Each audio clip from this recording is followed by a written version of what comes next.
Hello student, প্রশান্ত academy চ্যানেলে তোমাদের স্বাগত জানাই। আজকে আমি আলোচনা করব কল্যাণী ইউনিভার্সিটির বিএ জেনারেল ফোর্থ সেমিস্টারের হিস্ট্রি সিসি 4 সাজেশান ভিডিও।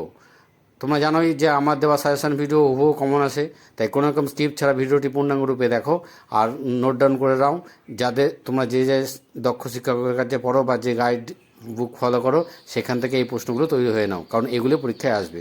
আর যারা আমার চ্যানেলটি দেখছো এখনও চ্যানেলটিকে সাবস্ক্রাইব করোনি, প্রশান্ত একাডেমি চ্যানেলটি সাবস্ক্রাইব করে দাও, কারণ আমি যে সাজেশন ভিডিও তোমাদের সামনে তুলে দিই তার জন্য কোনো পারিশ্রমিক নিই না। আমি তোমাদের কাছে একটা ফেভার চাই, আমার চ্যানেলটিকে সাবস্ক্রাইব করো, যাতে আগামী দিনে স্টুডেন্টদের উপকার হয়। 5 ও 10 নম্বর প্রশ্ন, শিল্পকলার উপরে রেনেসাঁসের কী প্রভাব পড়েছিল? মানবতাবাদের মূল বৈশিষ্ট্য সংক্ষেপে লেখো। ইংল্যান্ডের গৌরবময় বিপ্লবের গুরুত্ব আলোচনা করো। ফরাসি বিপ্লবের সংগঠনের দার্শনিকদের কতখানি দায়ী? কিউবা উপর ঠান্ডা লড়াইয়ের প্রভাব আলোচনা করো। ইতালি ঐক্য প্রসারে মাতৃশ্রেণীর কতদূর বাস্তবসম্মত ছিল? 1848 খ্রিস্টাব্দে ফেব্রুয়ারি বিপ্লবের গুরুত্ব আলোচনা করো। গৌরব বিপ্লবের কারণ নির্ণয় করো। প্রশান্ত একাডেমি যা সাজেশন দিয়ে থাকে তাই আসে। যদি তোমাদের বিশ্বাস না হয় তাহলে পূর্বে অ্যানালাইসিস ভিডিও, কোশ্চেন অ্যানালাইসিস ভিডিওগুলো দেখে নেবে, তাহলে বুঝতে পারবে যে আমার দেওয়া সাজেশন ভিডিও হুবহু পরীক্ষায় আসে। ভিয়েতনামাইজেশন বলতে কী বোঝো? যুক্তরাষ্ট্র ভিয়েতনাম থেকে ক্ষমতা প্রত্যাখ্যান করতে বাধ্য হয়েছিল কেন? লিগ অফ নেশন কেন গঠন করা হয়েছিল? বিশ্বের শান্তি প্রতিষ্ঠায় এর ভূমিকা কী?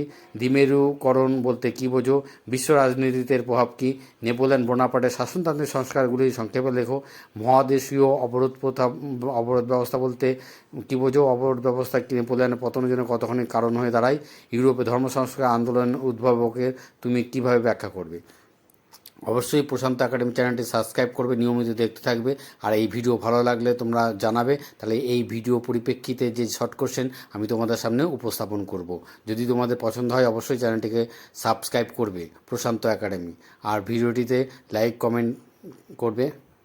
মহাদেশীয় ব্যবস্থা বলতে কী বোঝো? আমেরিকার স্বাধীনতা যুদ্ধের কারণ আলোচনা করো। ফরাসি বিপ্লবের প্রাক্কালে ফ্রান্স ও সামাজিক অবস্থা কী ছিল তা বর্ণনা করো। 1789 খ্রিস্টাব্দে ফরাসি বিপ্লবের অর্থনৈতিক কারণগুলির আলোচনা করো। তুমি কি মনে করো যে জেনেভা চুক্তি ভিয়েনার সমস্যাকে প্রভাবিত করেছে? ভার্সাই চুক্তি কি প্রকৃতই কঠোর ছিল? 1956 সালে সুয়েজ সংকটে ভারতের কী ভূমিকা ছিল? প্রশান্ত একাডেমি নির্বাচিত কোশ্চেনগুলো পরীক্ষায় হুবহু আসে। আমার বিগত বছরে যে সমস্ত সাবজেক্টে যা যা সাজেশন আমি দিয়েছি সেগুলো এসেছে কি আসেনি তোমরা আমার কোশ্চেন অ্যানালাইসিস ভিডিও দেখলেই বুঝতে পারবে।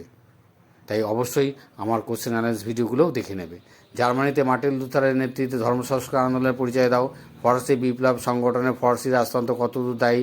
বলছে বিশ্বে ফরাসি বিপ্লবের সরাসরি কতটা দায়ী ছিল? 1848 খ্রিস্টাব্দে ফেব্রুয়ারি বিপ্লবের কারণ। 1830 খ্রিস্টাব্দে জুলাই বিপ্লবের কারণ, ফলাফল ও গুরুত্ব আলোচনা করো। 1688 খ্রিস্টাব্দে বৈপ্লবিক বন্দোবস্তের প্রকৃতি আলোচনা করো। মেটার্নিং ব্যবস্থা বলতে কী বোঝো? এই ব্যবস্থা কেন ব্যর্থ হয়েছিল? আমার দেওয়া এই প্রশ্নগুলো পরীক্ষায় আসবার মতো না, আসবেই। তাই তোমরা ভালো করে দেখো এবং তোমরা তোমাদের শিক্ষকদের দ্বারা বা গাইড বুক দ্বারা তৈরি হয়ে নাও, কারণ এই পরীক্ষায় এই প্রশ্নগুলো আসবেই। যদি আমার এই সাজেশন ভিডিও তোমাদের পছন্দ হয় অবশ্যই ভিডিওটিতে একটি লাইক দেবে, কমেন্ট করবে। আরও অন্যান্য সাবজেক্টে সাজেশান ভিডিও পেতে চাইলে কমেন্ট করে জানাবে। আর অবশ্যই তোমরা যারা এখনও পর্যন্ত প্রশান্ত একাডেমি চ্যানেলটি সাবস্ক্রাইব করোনি, প্রশান্ত একাডেমি চ্যানেলটি সাবস্ক্রাইব করবে। আমি তোমাদের কথা ভেবে, আগামী দিনে আগামী স্টুডেন্টদের কথা ভেবে আমার এই একাডেমিক চ্যানেলটি উপস্থাপন করছি, যার জন্য কোনো পারিশ্রমিক ফিস নিই না, শুধু তোমাদের থেকে আমি একটা সাবস্ক্রিপশান চাই।